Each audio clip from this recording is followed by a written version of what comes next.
Good afternoon. This is my sort of a TED Talk for the UN Office of the Future. I'm going to try and keep it short. What is the UN Office of the Future? It's a 36 country decentralized, meaning each country has its own administration, following the guidelines of the franchise that the people in each country will be using. The programs, there will be 3 programs that will be under the direct domain of the UN Office of the Future.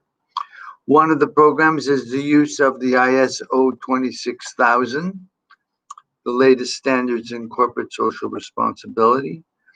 We'll do a little thing on what each of these programs is later. UNDRIP, the United Nations Declaration of Rights of Indigenous People, its importance, why we need it. I think we should say here, why we need the UN Office of the Future is because without it, the indigenous people of the world are not considered human beings in the laws of the country. That's, you heard it. They are not considered human beings. Indigenous people are not considered human beings under the Declaration of Human Rights of 48. The third program is TOPS, the 1% Solution, a program that won the in 2001 the World Future Study Federation Award for Futures Conscious Thinking. What these 3 programs do is raise the responsibility of citizens around the world to understand what's happening. A tool to facilitate that is the teaching of PO, P-O, a word invented by Edward de Bono in 1970, but a word that facilitates the determination of holistic thinking along the lines of physical, mental, emotional, and spiritual understandings filtered through economics, ethics, energy, and health. Those last 4 constructs, economics, ethics, energy, and health, normally referred to as the 4 E's, is what the framework for moving beyond triple bottom line thinking, TBL. I'll give a little story on that, maybe on another blog.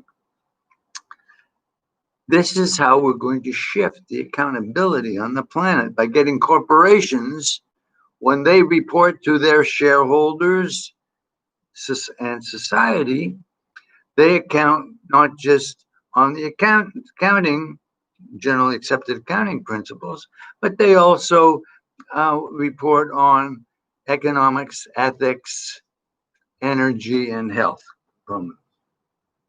We will be using in our assessment of every society a notion called the co-creation.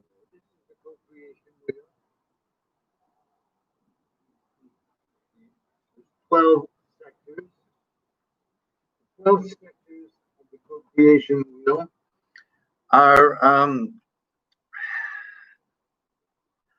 a whole world system design that most of the elders, not the elders, call them the wise people, humanities team, the shift movement, the thrive movement, these people are all using the co-creation wheel, but they're using an old one. They're not using this one.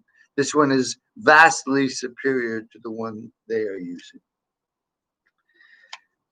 And that's the simplicity of it. That's what the UN Office of the Future is. It's just those programs, and the intention is to have the people that consider themselves cultural creatives to use our credit card, which we are going to develop, that will give 1% back to the office of the future in the country where you live. I think that's the simplicity of it.